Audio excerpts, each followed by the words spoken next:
Alrighty, morning everyone. So we're out today. It's actually a bit overcast, it's a little bit rainy. The winds are down, so I figured let's do some topwater jack fishing. So today I've got rigged up a Lucky Craft Gsplash, but it's a 65. So it's not super common. I fell in love with this lure a while ago. As you can see, this thing has had some serious damage. I often run it for jacks. It's mainly for the smaller size, like that sort of 45 and down. Really got a good drawing power. But yeah, let's get to peppering some snags. I'll run you guys through it and I'll talk about why I like it.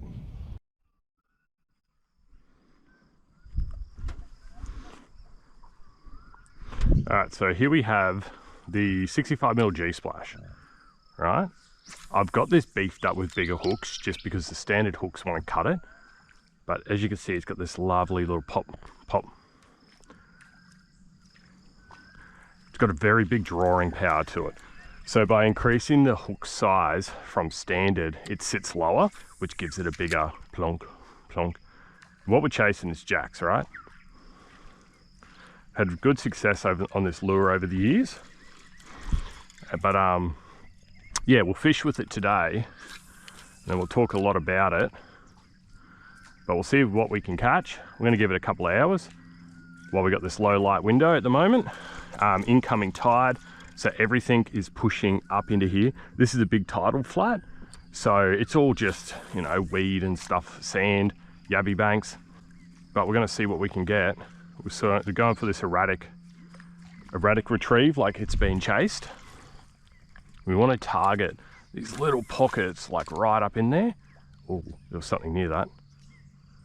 Spooked something off that tree. Yeah, we just want to target right up in there, see if we can draw out a jack. They'll push up in here to feed right up at the base of these mangroves. The only time they can get up there to feed is these high tides. So we're about, I think we're about an hour and a half, 2 hours before the high right now. So that'll give us enough time to get into this creek, fish these mangroves and then get out. So otherwise we'll be stuck in here for the day. For throwing topwater, I really enjoy this clean water, because there's a lot of visual aspect that comes into it as well. Like these fish hunt by sound, movement, sight. These fish hunt by sort of like the sight, sound, a little bit of everything. Ooh, good little tree there.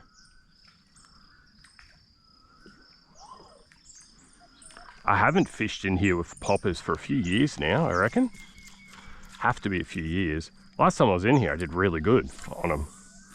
I don't fish poppers as much as I used to. I find they're a really good searching tool. Like what I mean by that is if you're fishing a creek you don't know much about, you don't know where the fish hang, you don't know what they associate with, short of using your sounder, which is, you know, a good way to look for fish in general, is to just throw a popper. So I said there's a few different little retrieves that I find worked quite well.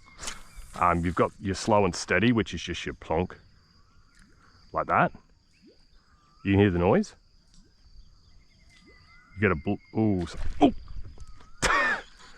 the blooping, like that, bloop, bloop. That was silver, so that was probably a Trev. Or I've got the, I also prefer not casting into a tree. The other retrieve I quite like is more of an erratic one. So that's more like this. Sort of short, sharp, and all over the place. It's not as loud, but it's more frantic. And sometimes the there you go, there's something chasing bait right up in there. Not anywhere near where I cast. Sometimes that short frantic can just draw things in because it sounds like, you know, a bit of commotion, something's being chased. It's got that good drawing power. There we go. Right on the edge of where he was. Like I spoke about, this lure has caught a lot of fish. It has copped some serious damage. You can tell like these are heavy duty split rings. There's extra split rings on it. I've done all sorts of like minor mods to get a uniqueness to this lure.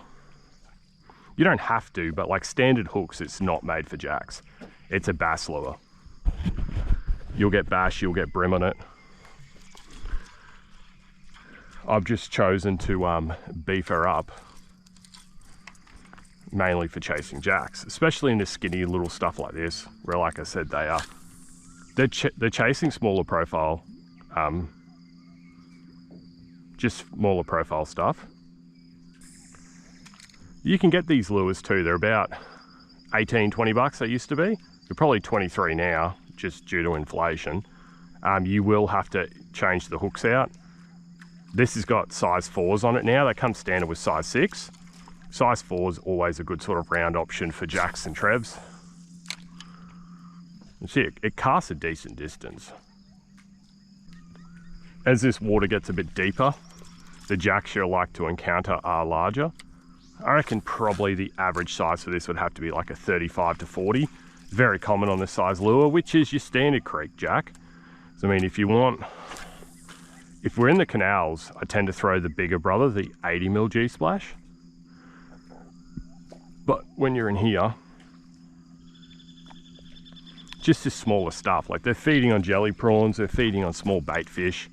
There's not really massive stuff these fish are feeding on.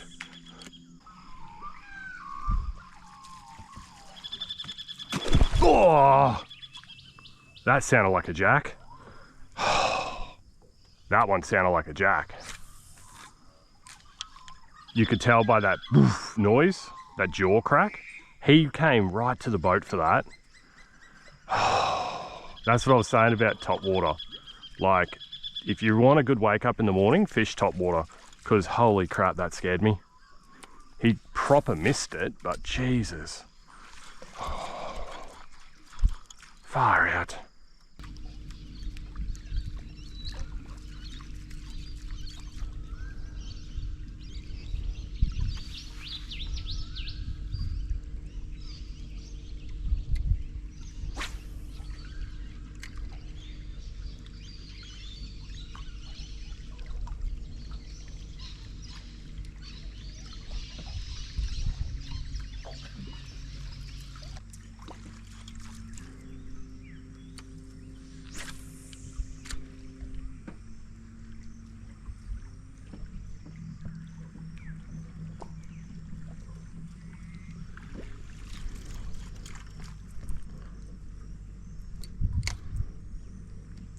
Big tree here, so we might have to make a few casts at this one.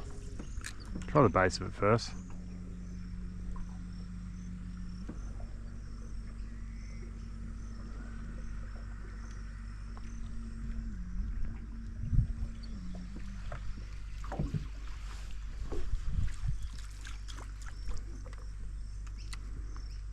Try about here.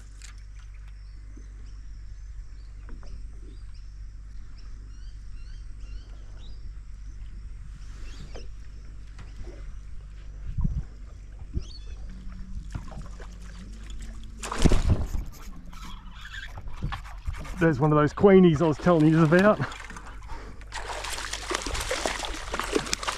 Oh.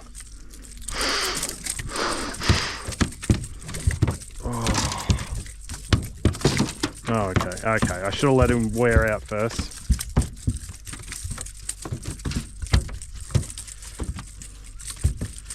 Okay, alright, let's just chill.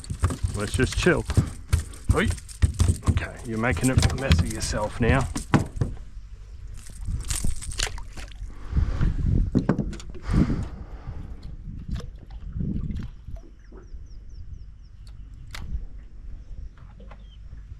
Well, we've had a good success on a fast retrieve and a different hook set. Far out. That was cool.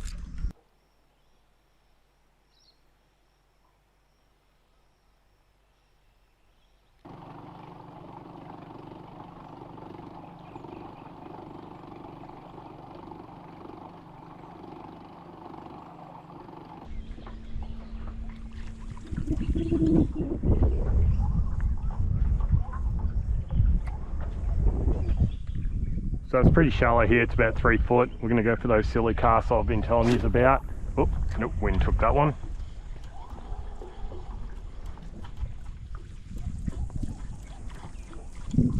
So There's another little tidal creek here. A little bit too wide, but it might be okay.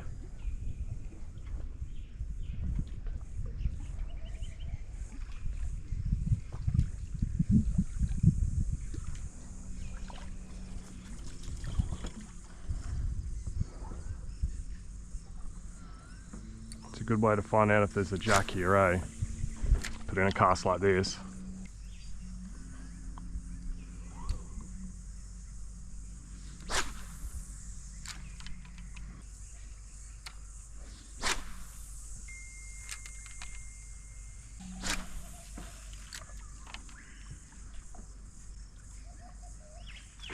Oh, got him.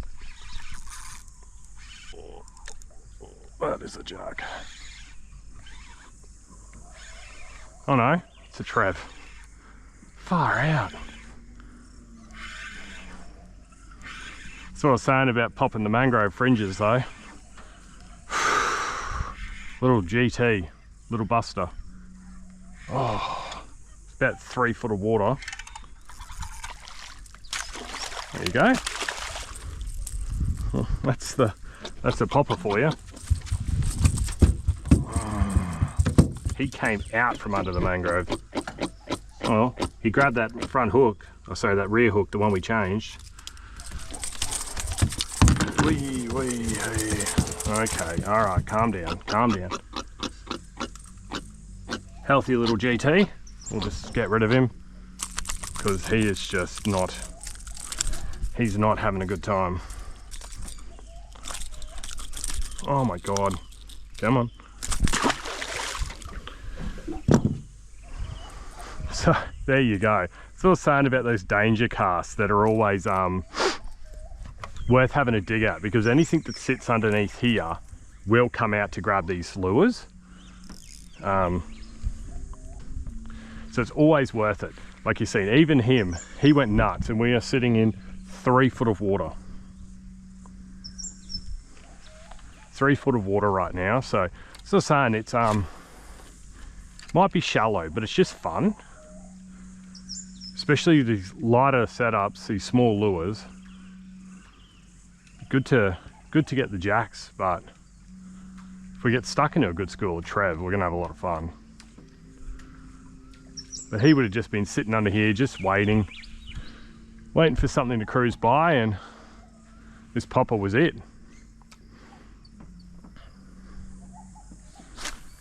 So I'm saying about it's very danger, because all it takes is one fish to take it back into those mangroves, and you just got oodles of trouble. More trouble than you probably want to deal with, but that's part and parcel of it. That's the risk versus reward of it all.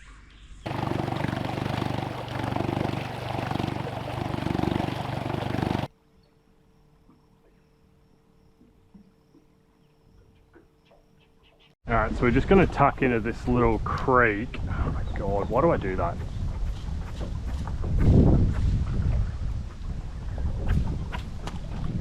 All right, we're just going to tuck into this little tiny creek here, try and get out of the wind, see if we can pick up a jack. Might be too much wind even in this creek. It's pretty shallow from memory.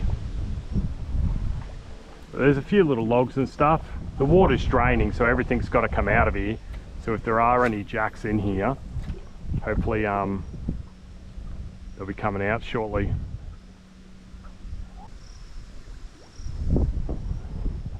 Looks like a tire.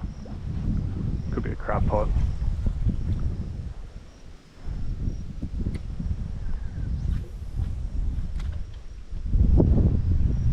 God, the wind's just pushing straight into here.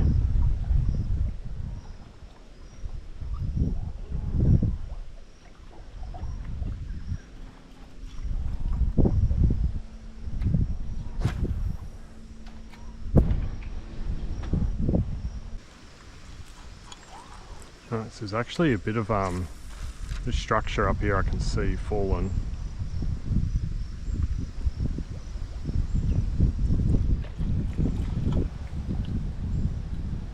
Bit of a log jam.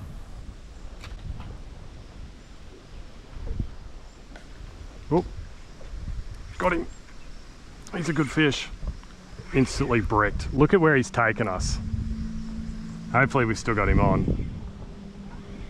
He's a jack, but look where he's taken us.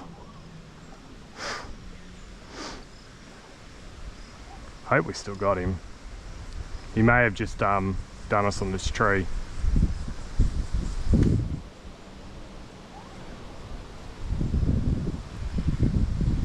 Yeah, he's done us on the tree. Well, as I was saying,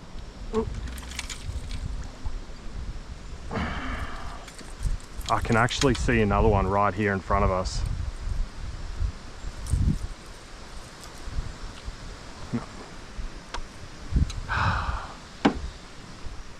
Another fish not landed.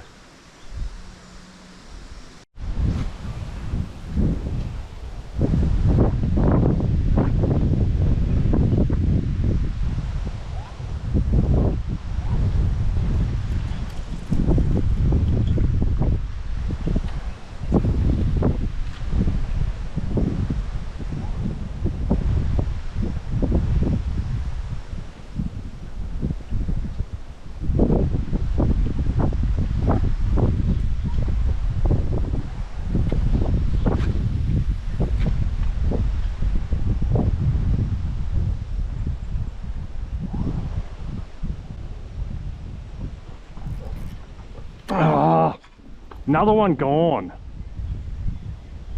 Man. Oh, far out. That's another one gone. He wasn't as big. Oh, actually, he's still reasonable.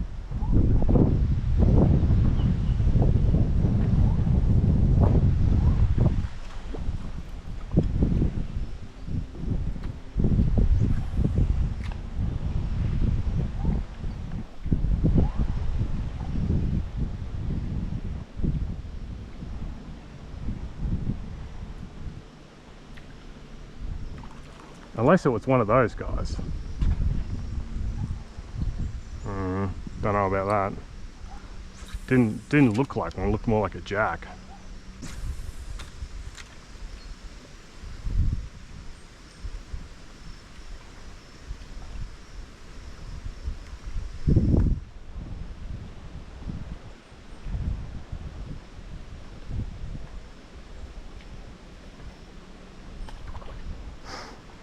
Alright, well, we did it. We did it. There you go. Oh, we did it. Just to prove that it can catch Mangrove Jack, we've done it. That has got to be one of the smallest jacks I have ever caught, to the point I'm going to measure him because 19 centimeters is my record.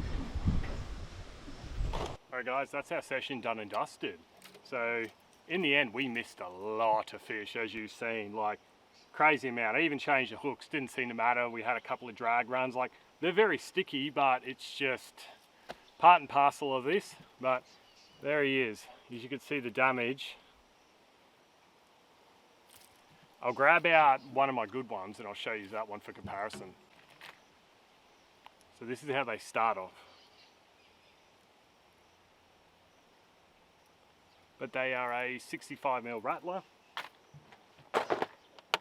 You can pick them up for about $18 each, 20 bucks on sale, stuff like that. It's just a Gsplash 65. And then what I like to do to trick them out, which didn't help too much today, is upgrade the rear. So that's a size 4. That's also a size 4. And then I run a heavy split ring right at the front.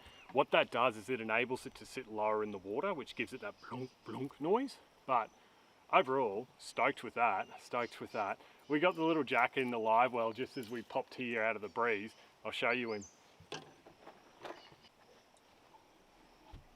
It's kind of funny in a way that we couldn't keep hooks in any of the other jacks I hooked that were quite sizable. Yet this little tucker, this little guy was able to stay hooked. Like, what are the odds of that? What are the odds? So we're going to let him go, and then we're going to turn around, make our way out. This creek is definitely tidal. I was having a look on the way in, we crossed logs and we just made it across, so don't want to leave it too long or we're going to get stuck. But yeah, as you've seen, that lure is just great. It caught queenies, trevs. We had a couple of brim hips, some jack hits. Like seriously, if you want a good all-round estuary lure, I can't recommend that enough. Like people often say to me, what should I get as a popper? Definitely that lure. Definitely. If you're unsure, just go buy them. Setup today is a 2500 spin with 8 to 17 pound dobbins. We're running 30-30 just because, like I said, we are chasing jacks, and you've probably seen the goal is to get this right into that structure.